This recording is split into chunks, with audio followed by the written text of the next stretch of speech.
தமிழ்நாடு முழுவதிலும் 9180 பேர் இன்றைக்கு டயாலிசிஸ் செய்து வருகிறார்கள். வாரத்திற்கு 2 முறை 3 முறை என்று டயாலிசிஸ் செய்யப்பட்டு வருகிறது.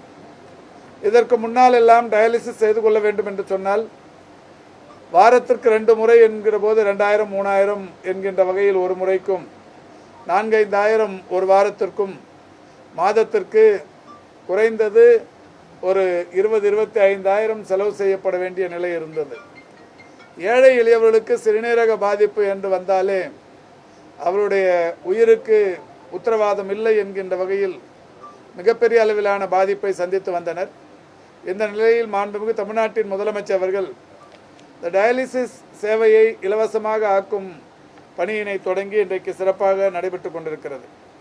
இந்த அரசு பொறுப்பேற்பதற்கு முன்னால் தமிழ்நாடு முழுவதிலும் 985 டயாலிசிஸ் யூனிட்டுகள் பயன்பாட்டில் இருந்தது. கடந்த 4 ஆண்டுகளில் மட்டும் 302 புதிய டயாலிசிஸ் இயந்திரங்கள் பயன்பாட்டிற்கு வந்திருக்கிறது. ஆக இப்போது தமிழ்நாடு முழுவதிலும் இருக்கிற 139 அரசு மருத்துவமனைகளில் 1287 டயாலிசிஸ் இயந்திரங்கள் பயன்பாட்டில் இருக்கிறது. இதில் தினந்தோறும் 9180 பேர் டயாலிசிஸ் சிகிச்சை பெற்று வருகிறார்கள். பொதுவாகவே டயாலிசிஸ் சிகிச்சை பெற்றதற்கு பிறகு மிகப்பெரிய அளவில் நோய் எதிர்ப்பு சக்தி குறைந்து சோர்வுக்கு உள்ளாகிறார்கள். சோர்வுக்கு உள்ளாகிற அந்த டயாலிசிஸ் பேஷண்ட்டுகளுக்கு உணவுப் பொருட்கள் உடனடியாக வழங்க வேண்டியது என்பது அவசியமான ஒன்றாகிறது. எனவே அந்த வகையில் மாண்புமிகு தமிழ்நாட்டின் முதலமைச்சருடைய வழிகாட்டுதலோடு 2 முட்டைகள் 3 பிஸ்கட்டுகள் 50 கிராம் சுண்டல் 100 ml பால் என்று 27 கிராம் புரத சத்துள்ள 27 கிராம் புரதம் 400 கிலோ கேலரி மூலம் உள்ள உணவுப் பொருட்கள் தருகிற திட்டம் இன்றைக்கு தொடங்கப்பட்டிருக்கிறது.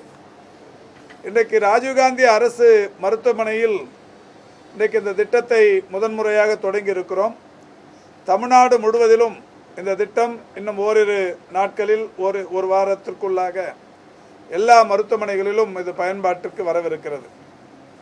இப்பொழுது கூட இந்த மருத்துவமனையில் சிகிச்சை பெற்று வருபவர்களை ஒவ்வொருவரையாக கேட்டபோது ஒருவர் அரக்கோணத்திலிருந்து வருவதாகவும் ஒருவர் கும்மிடிப்பூண்டியிலிருந்து வருவதாகவும் சொல்லியிருக்கிறார்கள்.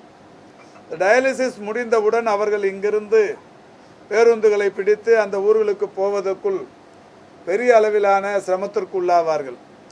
நலிந்த உடல்நிலையோடு அவர்கள் போவது என்பது பெரிய கஷ்டமாக இருக்கும். எனவே அவர்களுக்கு வழங்கப்படுகிற இந்த புரத சத்துள்ள உணவுப் பொருட்கள் மிகப்பெரிய அளவிலான உதவியாக இருக்கும் என்கின்ற வகையில் இந்த திட்டம் இப்பொழுது தொடங்கி வைக்கப்பட்டிருக்கிறது. செய்திகளை உடனுக்குடனும் துல்லியமாகவும் தெரிந்து கொள்ள சப்ஸ்கிரைப் பண்ணுங்க.